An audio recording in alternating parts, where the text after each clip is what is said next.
বহুদিন পরে রাজবাড়ির বাইরে পা রেখে বেশ ভালোই লাগছে, কিন্তু আমি দেখতে চাই আমার রাজ্যের রাজ্যবাসী সকলে কেমন আছে। একেই বলে মহারাজ মাটির টান। একবার মাটিতে পা পড়লে মাটিকে শিকড়ের মতো আঁকড়ে ধরতে চাইবে। আজকে আর রাজসভা নয়, ফেলে এসেছেন সব কাজ। গ্রাম বাংলা ঘুরে দেখছেন মাটির মানুষ মহারাজ। বাহ সভা কবি, বাহ! তোমার এই কবিতা শুনে আমি ধন্য। এই নাও মুক্তোর হার, কেবল তোমারই জন্য।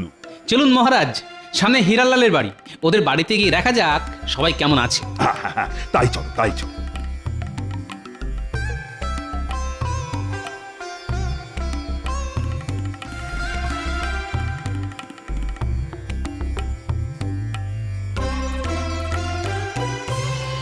কি হীরালাল, কেমন আছো?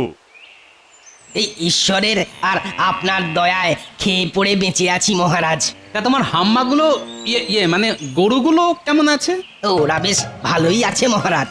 মাঝখানে ওই একটা বাছুরের পায়ে যন্ত্রণা উঠেছিল, কিন্তু এখন বেশ সুস্থই আছে। সব গরুই ভালো দুধের যোগান দিচ্ছে। বেশ বেশ, গরুদের যত্ন নাও, আর কোনো সমস্যা হলে আমাকে জানিও। চলো চলো, সামনে মানিকলালের বাড়ি, ওর বাড়িতে গিয়ে দেখি কি করছে।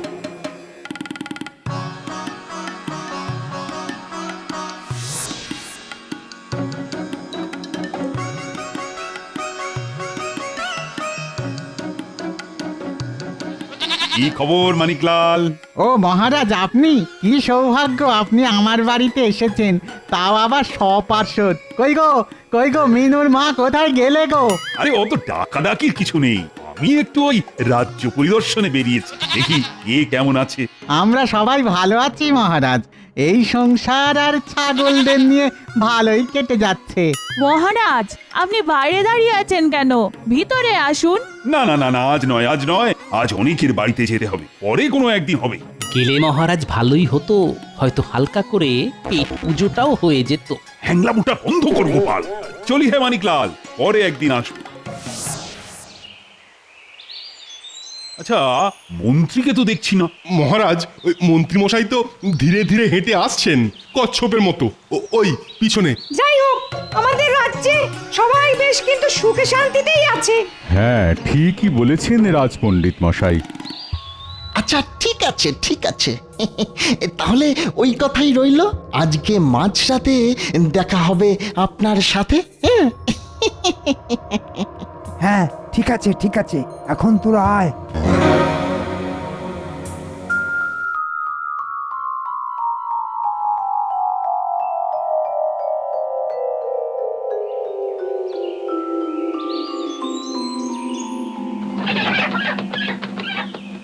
কই চুনিলাল, লালচুনি?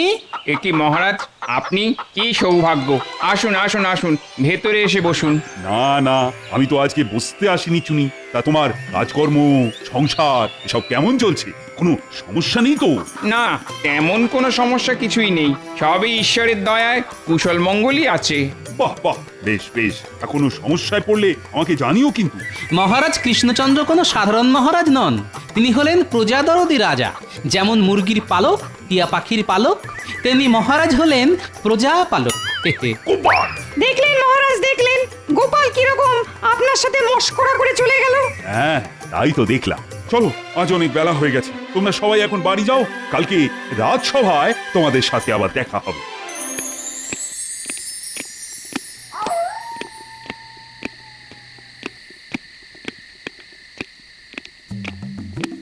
ওহ, তোরা দেখছি চলে এসেছিস। হ্যাঁ মন্ত্রী মশাই, আমরা হলাম আপনার চেলা চামুন্ডে। আপনি ডাকলে আমরা কি আর না এসে থাকতে পারি? তা কি কাজ করতে হবে মন্ত্রী মশাই? শোন, তোদের একটা কাজ করতে হবে।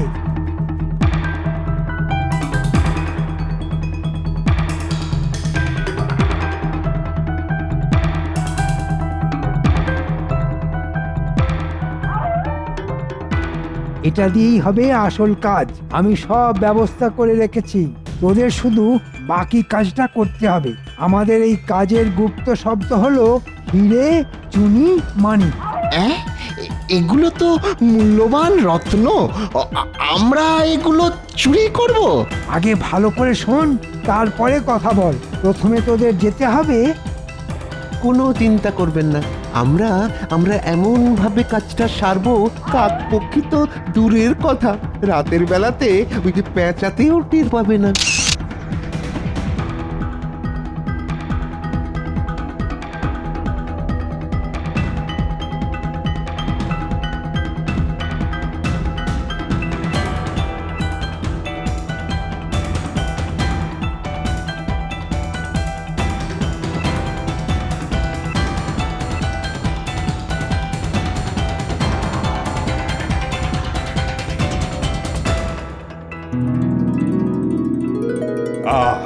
সভাসদগণ, কালকে এটা দেখে আমি বেশ খুশি হয়েছি যে আমার রাজ্যে অধিকাংশ প্রজাই বেশ সুখে শান্তিতে দিন যাপন করছে। সে তো করবেই মহারাজ, সবই আপনার পালকের গুণ। গোপাল, আবার মস্করা শুরু করেছো তো?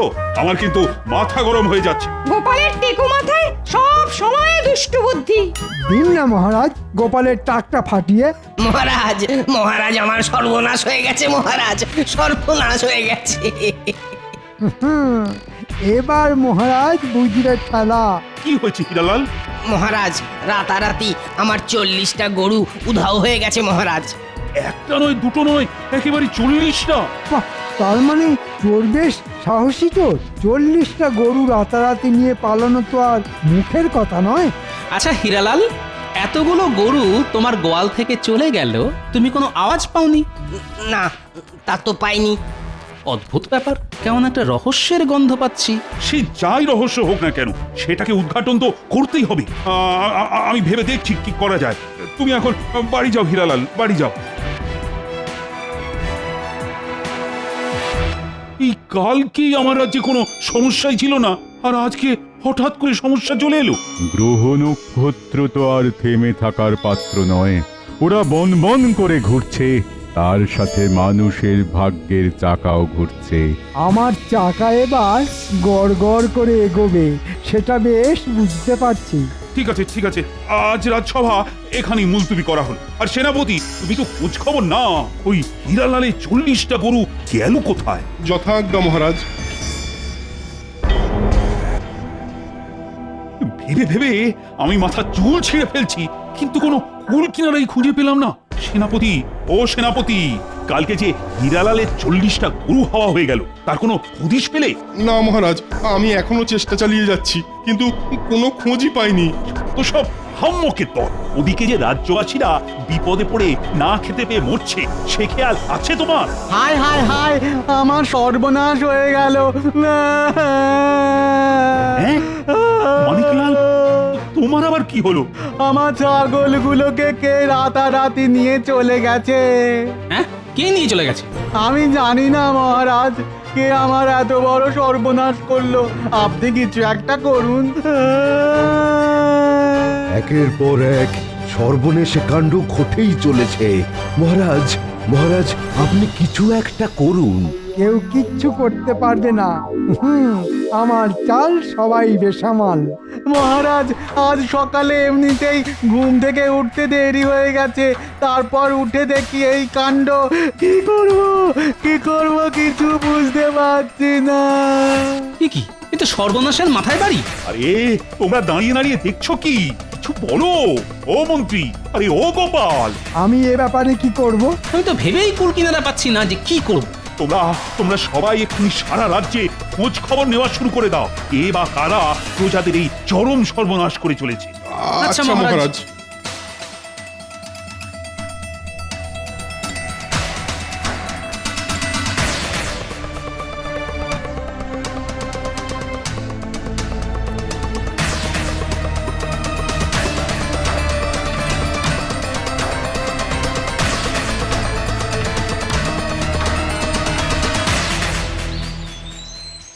কেলে পচা, আরে কেলে পচা। ও কে রে? ও গোপাল দাদা, বলো তা হঠাৎ তুমি আমার বাড়িতে? ঘরে চল, সব বলছি।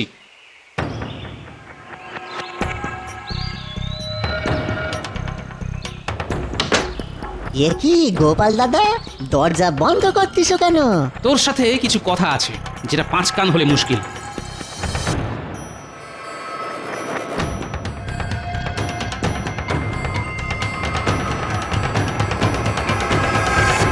এ মা, সি সি সি, এসব কি বলতিস গোপাল দাদা? তোমার কথা মতো আমি চুরি সামারি অপহরণ এসব বাজে কাজ একদম বন্ধ করে দিয়েছি, এই বিশ্বাস করো তুমি।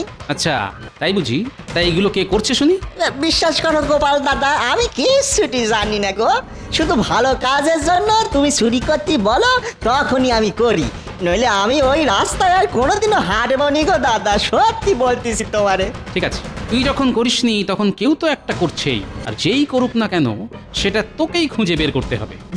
কি করতে হবে বলো গোপাল দাদা? তোকে আজ রাতে রাজ্যের চারিদিকে পাহারা দিতে হবে। কেউ কোনো পশু পাখি চুরি করে রাজ্য থেকে অন্য কোথাও নিয়ে যাচ্ছে কিনা সেটা জানতে হবে। আচ্ছা গোপাল দাদা।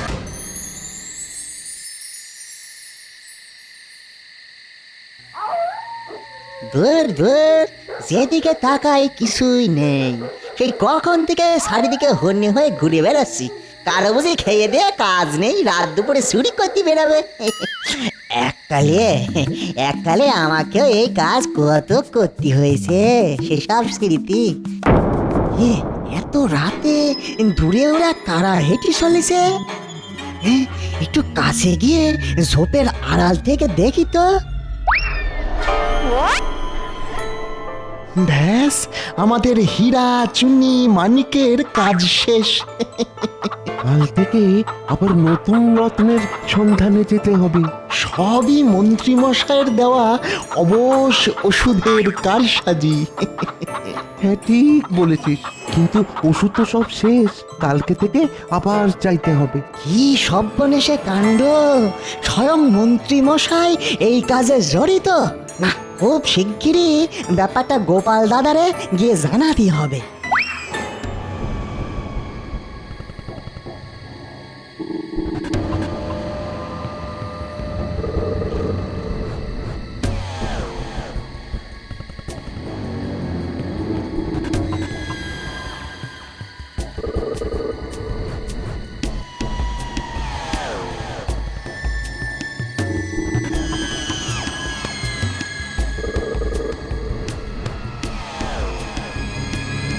সেই কখন থেকে অপেক্ষা করছি, কিন্তু এখনো কেলে পচা এলো না। মনে হচ্ছে আজকে আর চুরি চামারি কিছু হবে না। যাই, ঘুমোতে যাই।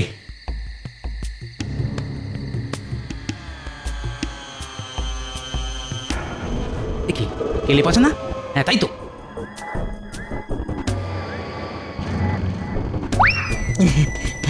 হ্যাঁ হ্যাঁ গোপাল দাদা, সব খবর জানতে পেরেছি। আয় ভেতরে আয়।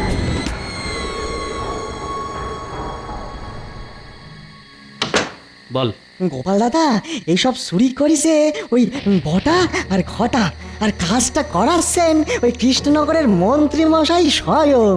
হ্যাঁ, মন্ত্রী মশাই? আচ্ছা, আর কি জানতে পেরেছিস? আর কি, ও অবশ অবশ বলছিল, ঠিক বুঝতে পারিনি গো গোপাল দাদা। অবশ? সেটা আবার কি? আচ্ছা আচ্ছা ঠিক আছে, তুই তোর কাজ করেছিস। আর হ্যাঁ, তুই যে সব দেখেছিস আর আমাকে বলেছিস, এই ব্যাপারটা যেন কেউ জানতে না পারে। তুমি একদম নিশ্চিন্তে থাকো গো গোপাল দাদা, কেউ ঘুণাক্ষরেও কিছুটি টের পাবে না গো। এই নে তোর বকশিস, যা বাড়ি যা।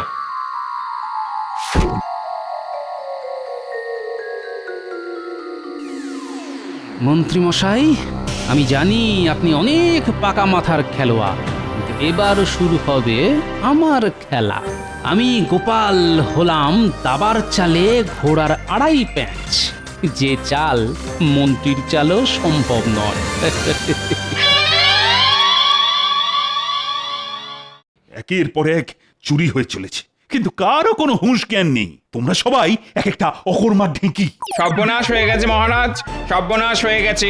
আমার সব মুরগি রাতারাতি উধাও হয়ে গেছে মহারাজ। হ্যাঁ, সে কি তোমারও? হায় রে হায়, আমার স্বপ্নের রাজ্যে এ কি দুর্দশা নেমে এলো। মহারাজ, আমার মনে হচ্ছে আপনার বৃহস্পতি শনি মঙ্গল এক গতিতে ঘূর্ণিপাক খাচ্ছে, তাই এই অবস্থা। ধুর ছাতা। আমার কি হবে মহারাজ? আমার ছোট ছোট মুরগির চানাগুলো কোথায় চলে গেল মহারাজ? কি গোপাল, তুমি কিছু বলো? তুমি তো এত বিচক্ষণ বুদ্ধিমান প্রজা, তোমার তো এই রাজ্যের বিপদের সময় সকলের পাশে দাঁড়ানো উচিত। আমি নিজেই তো বিপদের মধ্যে ডুবে আছি, আমি কি লোকেদের পাশে দাঁড়াবো? তোমার আবার কিসের বিপদ? আর বলবেন না মহারাজ, আমার এক দুঃসম্পর্কের আত্মীয় আজ সকালে আমাকে একটা গরু দিয়ে বলল, গোপাল আমি কয়েকদিনের জন্য তীর্থযাত্রা যাচ্ছি, তুমি এই কয়েকদিন ওকে লালন পালন করো। হ্যাঁ, তোমার আবার কোন সুসম্পর্কের আত্মীয় গোপাল? আমার শ্বশুরের বড় মেয়ের দাদার ভগ্নিপতির মামার বোনের ছেলে। কি বললে? তোমার শ্বশুরের বড় মেয়ে? তারপর তারপর আমার তো ভয় হচ্ছে যদি রাতের বেলা ওই গরুটাও কি ওরকম ভাবে নিয়ে চলে যায়, তখন তো চিরের 22 ফের হয়ে যাবে মহারাজ। আমার গরুর জন্য সুরক্ষার ব্যবস্থা করুন। এই গরু বিদেশি গরু মহারাজ, একদিনে 20 সের দুধ দেয়, চুরি হলে সর্বনাশ হয়ে যাবে। কেন, তুমি নিজে গরু পাহারা দেবে? আপনারা তো জানেন আমার কাজের মধ্যে দুই, খাই আর শুই, আর একবার শুলে ঘুমিয়ে মরা। চুনিলাল, তুমি এখন এসো, আমি যত তাড়াতাড়ি সম্ভব তোমার সমস্যার সমাধান করার চেষ্টা করব। আচ্ছা মহারাজ। ওহ, সেনাপতির দ্বারা তো কিছুই হলো না, আবার গোপাল নিজেই এখন বিপদের মধ্যে। উফ, এখন এখন কি আমার পাশে কেউ নেই যে এই প্রজাদের দুর্দিনে আমার কাজে আসবে? মহারাজ, যদি আপনি অভয় দেন তাহলে আমি একবার খোঁজ খবর নিয়ে দেখতে পারি কে বা কারা এই কাজ করছে। আচ্ছা মন্ত্রী, তাই দেখো যত তাড়াতাড়ি সম্ভব এর সমাধান চাই। আমি যে প্রজাদের কষ্ট কিছুতেই মেনে নেব না। যথা আজ্ঞা মহারাজ। বাবা, এটা দেখছি ডাকাতকে দিল সেপাইয়ের কাজ। নে বাবা নে, তোর জন্য যথেষ্ট খাবারের বন্দোবস্ত করে দিয়েছি, এবার আমাকে চোর ধরার বন্দোবস্ত করতে হবে।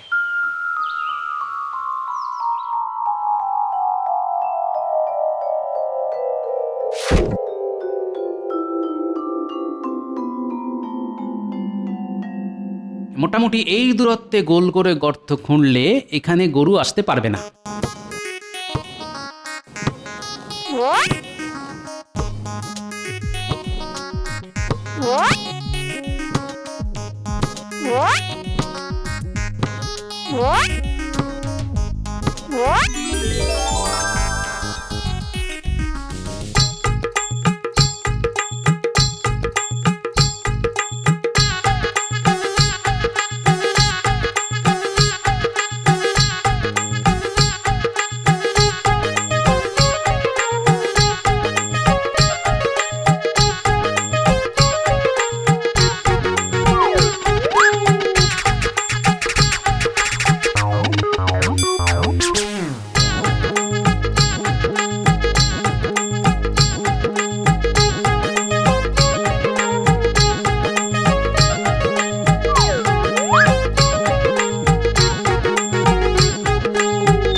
গর্তে গোবর ভরা হয়ে গেছে, এবার শুধু উপরে শুকনো মাটি ছড়িয়ে দিতে হবে, তাহলেই কেল্লা ফতে।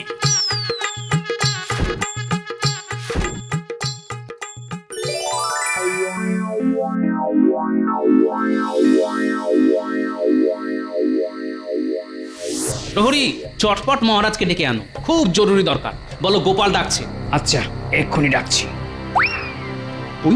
ওই তো গোপালের গরু দেখা যাচ্ছে গাছতলায় বাঁধা। আরে দাঁড়া, আগে অবশ করার ওষুধটা কাপড়ে করে জানলা দিয়ে ছুঁড়ে দি, তারপরে কাজ করতে হবে।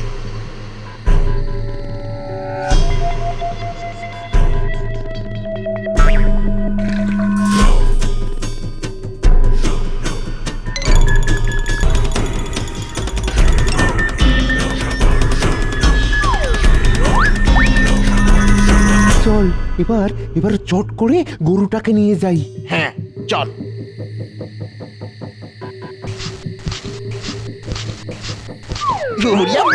বাবারি, গর্তের মধ্যে পড়ে গেলাম রে। বটা ঘটা তোরা, তার মানে এতদিন ধরে সব গৃহপালিত পোষ্যদের তোরা রাতের অন্ধকারে ধরে নিয়ে যাচ্ছিলি? না আসলে মানে মহারাজ, সবই ওই মন্ত্রী মশাইয়ের বুদ্ধি। প্রহরী, এক্ষুনি মন্ত্রীকে তুলে আন। যথা আজ্ঞা মহারাজ। ছি মন্ত্রী, তুমি এত নীচ কাজ করতে পারলে? রাজ্যের প্রজারা এই পোষ্যদের জন্যই খেয়ে পড়ে বেঁচে আছে, আর তুমি তাদের কি চুরি করছো? আমার ভুল হয়ে গেছে মহারাজ, আমাকে ক্ষমা করুন। তুমি আগে বলো, সব প্রজাদের সব পোষ্য পশুরা কোথায়? রাজ্যের দক্ষিণে একটা বড় খামারে সবাই আছে মহারাজ। যাও প্রহরী, যাও, তুমি এক্ষুনি সব পশুদের উদ্ধার করে প্রজাদেরকে ফিরিয়ে দেওয়ার ব্যবস্থা করো। আচ্ছা মন্ত্রীমশাই, সবই যখন জানা গেল, এখন অবসরের ব্যাপারটাও জানিয়ে দিন। মন্ত্রী বলো। আগে মানে একটা অজ্ঞান করা রাসায়নিক ব্যবহার করেছিলাম মহারাজ, তাহলে বেশ কয়েক ঘন্টা অজ্ঞান হয়ে থাকবে আর কেউ কিছুই বুঝতে পারবে না। কই কই দেখি ওষুধটা।